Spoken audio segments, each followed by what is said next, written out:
মেধার ভিত্তিতে গর্ব দেশ আমাদের এই বাংলাদেশ। কারণ এই মেধাবীরাই আগামী দিনের ভবিষ্যৎ। এক বিজ্ঞ ব্যক্তি বলেছেন, তুমি আমাকে একটি শিক্ষিত মা দাও, আমি তোমাকে একটি শিক্ষিত জাতি দেব। তাই এই মেধাবীরাই বাংলাদেশের প্রাতিষ্ঠানিক প্রতিষ্ঠানের প্রধান যে পদগুলো রয়েছে সে প্রধান পদে অবস্থান করবে। শুধু বাংলাদেশের ক্ষেত্রেই নয়, বাংলাদেশের বাহিরে বহির্বিশ্বে সেখানেও এই মেধাবীরাই আগামী দিনে ভালো সহ অবস্থান করবে।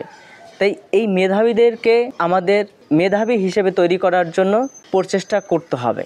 এই মেধাবীদেরকে সুযোগ করে দিতে হবে।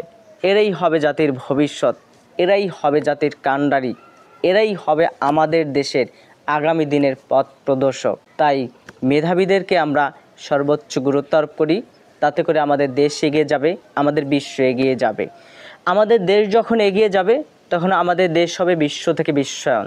তাই আসুন আমরা মেধাবীদের কদর করতে শিখি, মেধাবীদের মূল্যায়ন করতে শিখি। এই জন্য আমরা এই প্রতিপাদ্যকে বেছে নিয়ে আগামী দিনে দুর্বার গতিতে এগিয়ে যাই, মেধাবীদেরকে কদর করি, মেধাবীদেরকে মূল্যায়ন করি এবং এই প্রতিপাদ্যকে আমরা সামনে এনে এগিয়ে যাই। মেধার ভিত্তিতে গর্ব দেশ আমাদের এই বাংলাদেশ।